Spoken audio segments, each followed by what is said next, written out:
Am I the a-hole for no longer reaching out to my half-sisters after years of being treated like the black sheep? I, 27F, come from a pretty dysfunctional and fractured family. I'm the youngest of three girls, and while we share a mom, 64F, I have a different father, 74M, than my two older sisters. Let's call them F, 34F, and B, 32F. That difference has defined nearly every dynamic in our relationship, and not in a good way. My mom had F and B with her first husband shortly after she graduated college.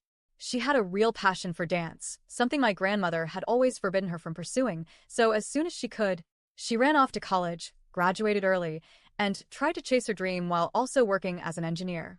She was ambitious, determined, and talented. But her first husband didn't support her. He told her she needed to give up dancing, and when the marriage fell apart, he used her demanding travel job against her during the custody battle. My mom only got partial custody, and her ex twisted that into control, emotionally manipulating the girls and undermining my mom constantly.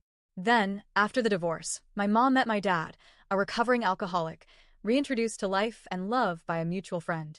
She found out she was pregnant with me and told my dad she'd be keeping me either way. To his credit, he stepped up immediately. They got married right before I was born, and from day one, he's been in my life. But that choice, her choosing a new life, a new husband, and having me, wasn't accepted by everyone. My mom's side of the family never really liked my dad. They barely tolerated me. Some of them, like my uncle, went out of their way to exclude me. He actually told his kids to ignore me, to pretend I didn't exist, like I was a ghost. When we were all adults, my cousins confirmed that yes, this was intentional. They had been told I didn't count. In my early years, my sisters and I got along decently well, at least on the surface. But once they reached high school, that changed dramatically. They stopped visiting. They didn't include me in anything. We became strangers under the same roof. Then one night, everything just shattered. Bea had been out partying during a college break, and my parents had to pick her up late at night. When we got home, and my parents went to bed, she turned to me, calm, cold, no hesitation, and said, "You know I've always hated you. You stole my mom away." I was stunned. I didn't even know how to respond. I just stood there, feeling like the air had been knocked out of me. And then she went to bed like it was nothing. The next morning, she was gone. I never told my mom. I never brought it up again.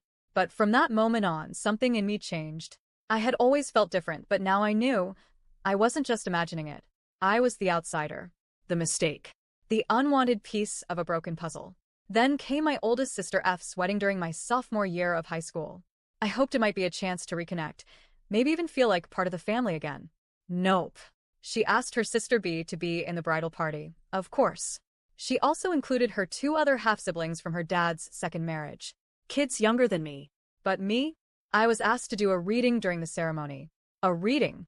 At a wedding full of people I barely knew. With my lifelong fear of public speaking, I sat alone in an empty row at the ceremony.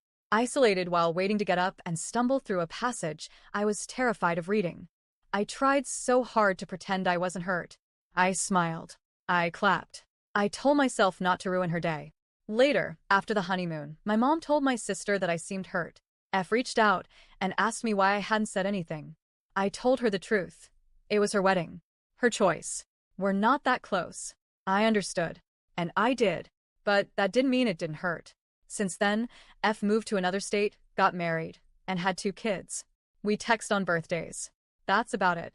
B occasionally reaches out, usually when she wants something from my dad or even my partner, 36M, who she barely acknowledges otherwise. Over the years, I stopped reaching out. Not out of anger. Not out of spite.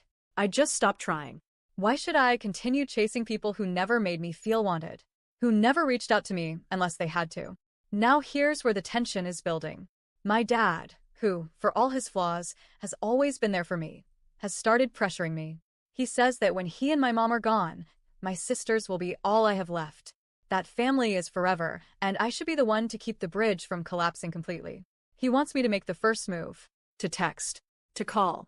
To be the bigger person. But the truth is, I'm tired of always being the one who tries. I didn't pick this fractured family dynamic. I didn't choose to be born to a different dad. I didn't ask for the resentment, the jealousy, the bitterness. I've lived my entire life on the sidelines of their sisterhood, always second tier, always a reader, never a bridesmaid. So now I keep my distance. I've accepted that we're not close, that maybe we never will be, and maybe that's okay. But am I the a hole for not reaching out to my sisters anymore?